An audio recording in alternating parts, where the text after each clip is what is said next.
नमस्कार, मैं हूं संदीप चौधरी। पूरी दुनिया की निगाहें अमेरिका के राष्ट्रपति चुनाव पर टिकी हुई हैं। वोटों की गिनती का काम जारी है और कांटे की टक्कर है। और कांटे की टक्कर क्यों कही जा रही है, यह मैं आपको समझाना चाहूंगा। अभी तक जो नतीजे सामने आए हैं, 538 इलेक्टोरल वोट्स हैं, 270 वोट जिसको मिल गए वो राष्ट्रपति बनेगा। और इस वक्त की बड़ी खबर यह है, और थोड़ा समझिएगा, गौर कीजिएगा, जो बाइडेन, डेमोक्रेट उम्मीदवार जो बाइडेन 209 वोट के साथ लग रहा है, अभी बहुत बड़ी बढ़त बनाए हुए हैं। 209 वोट जो बाइडेन को, और ट्रंप के खाते में 118 वोट, यानी कि जो बाइडेन बहुमत के आंकड़े से महज 61 वोट दूर हैं। तो देखने में लगता है कि जो बाइडेन तो भैया जीत गए चुनाव। ऐसा नहीं है। इसीलिए मैंने कहा गौर से समझने की कोशिश कीजिए। स्विंग स्टेट्स की हम लगातार बात कर रहे थे। अब मैं सिलसिलेवार तरीके से आपको स्विंग स्टेट्स की स्थिति समझाता हूं। फ्लोरिडा में 98% वोटिंग की काउंटिंग हो चुकी है और वहां पर लग रहा है कि ट्रंप जीतने वाले हैं। 29 वोट हैं और आपको हमने बताया विनर टेक्स ऑल, सारी की सारी वोट जीतने वाले के पास जाएंगी। अब मैं आंकड़ा आपको समझाता हूं। फ्लोरिडा की 29 वोट ट्रंप के पास चली जाती हैं। बाइडेन 61 वोट दूर हैं 270 के आंकड़े से। जॉर्जिया भी सीधा सीधा ट्रंप के खाते में जाता दिख रहा है, 10% का अंतर है। तो 29 और 16 आप गिन लीजिए, ये हो जाती हैं 45 वोट। आयोवा अभी बराबर की टक्कर है, मैं उसको नहीं जोड़ रहा हूं। मिशिगन 10-11% से ज्यादा का अंतर है, यहां पर हैं 16 वोट, तो 45 और 16 हो जाता है 61। नॉर्थ कैरोलिना बराबर की टक्कर है, मैं अभी इसको नहीं जोड़ रहा हूं। ओहायो 8% का हो चुका है अंतर, 18 वोट हैं, तो 61 और 18 हो जाता है 79। पेंसिल्वेनिया, यहां पर अभी जो पोस्टल बैलेट है वो गिनना बाकी है, लेकिन बढ़त बहुत है। अभी इनकी 20 जोड़ लेते हैं, 79 और 20 99। टेक्सास ट्रंप के खाते में जाता दिख रहा है 38 सीटें, 137। और विस्कॉन्सिन 10 इलेक्टोरल सीटें, तो 139 और 10 149। अब 118 में 149 जोड़ लीजिए संजीव। 118 और 149 कितना होता है? 267। यानी कि सीधा नजदीक आते दिखेंगे। और 3 स्टेट्स का मैंने जिक्र नहीं किया है जहां पर ट्रंप ने अभी बढ़त बनाई हुई है। आयोवा 6 यहां पर इलेक्टोरल वोट्स हैं, 1.5% का डिफरेंस चल रहा है, इसलिए मैंने अभी काउंट नहीं किया। इसके साथ मैंने जो छोड़ा वो नॉर्थ कैरोलिना, यहां भी 2% का ही अंतर है, 15 सीटें। तो अगर स्विंग स्टेट ट्रंप के खाते में जाते हैं तो ट्रंप 270 का आंकड़ा पार कर सकते हैं। पर, और एक बड़ा पर मैं लगा देता हूं, पेंसिल्वेनिया में बात आकर अटक जाए, ऐसा हो सकता है। हमने लगातार जो चर्चा की संजीव, पेंसिल्वेनिया लग रहा था आउट ऑफ द पिक्चर हो गया, क्योंकि स्विंग स्टेट्स में बाइडेन भी बढ़त दिखा रहे थे। लेकिन अब एरिजोना, एक मेन गढ़ और न्यू हैम्पशायर के अलावा हर जगह ट्रंप आगे बढ़ते दिख रहे हैं।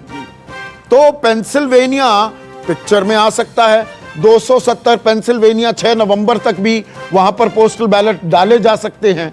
तो वो 20 हटा दें जो मैंने अभी जोड़े हैं, तो ट्रंप 250, 252 बड़े ही टेंटलाइजिंग फिगर पर अटक सकते हैं। तो this might go down the wire, और हो सकता है कि आज नतीजों पर फैसला ना हो पाए।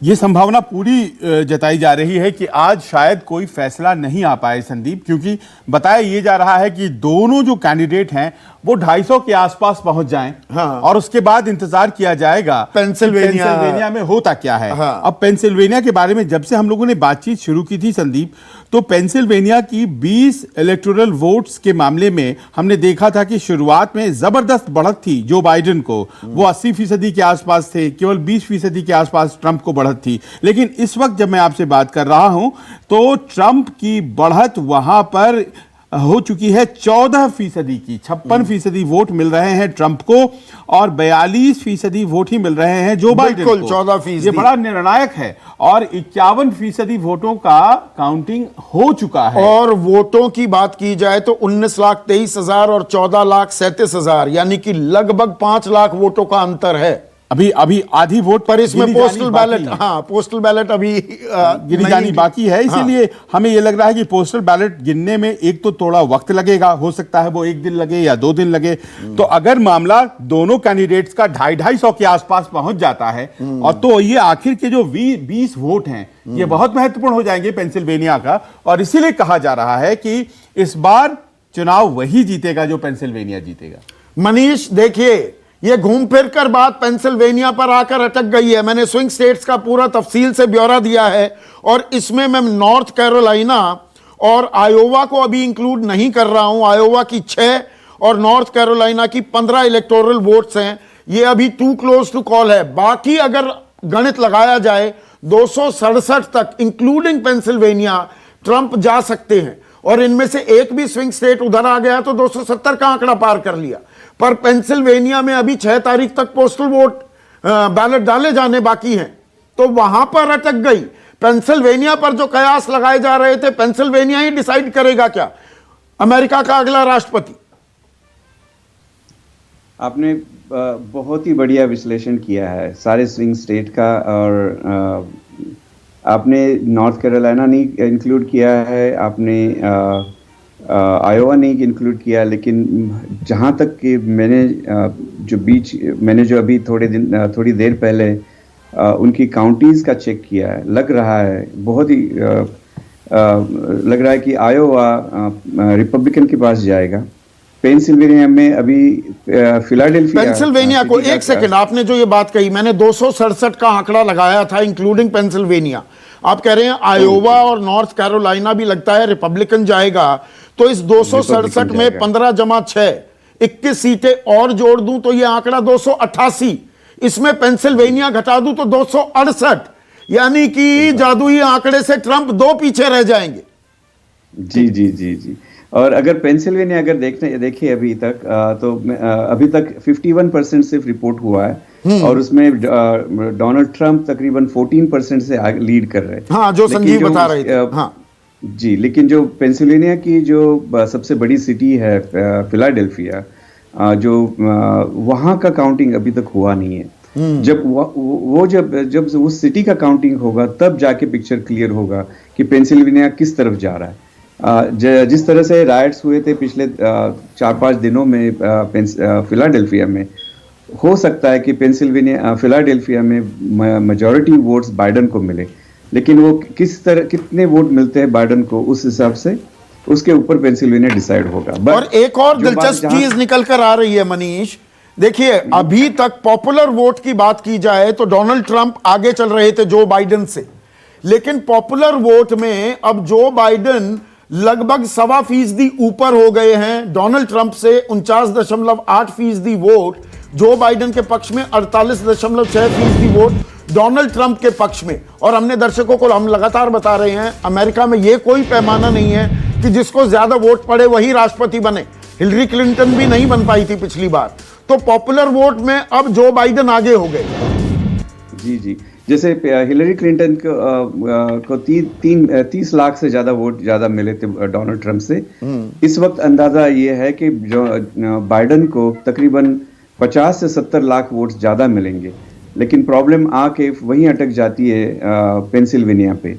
अब वो जो पॉपुलर वोट इन बाइडेन को और हिलरी को इतने ज्यादा मिल रहे बिकॉज सबसे पॉपुलर स्टेट है कैलिफोर्निया, न्यूयॉर्क, वहां पे उनको बहुत सारे वोट मिलते हैं। हाँ। लेकिन उनके जो इलेक्टोरल वोट्स है वो लिमिटेड होते हैं। जैसे इवन अगर बाइडेन को 80% भी वोट मिले कैलिफोर्निया में, फिर भी उनके जो इलेक्टोरल वोट्स है वो 55 ही रहेंगे।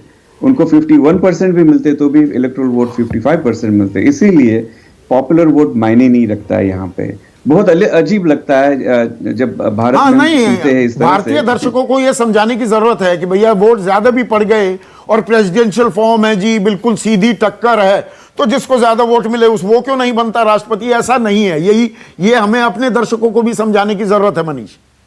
सही बात है। एंड आपने 268 का हिसाब लगाया, अगर सपोज दोनों कैंडिडेट को इक्वल वोट मिलते हैं तो क्या होगा, वो भी जानना बहुत जरूरी है। मे बी 269 पर अटक गए 538 में, 269 तो ये बात जाएगी हाउस ऑफ रिप्रेजेंटेटिव्स तक।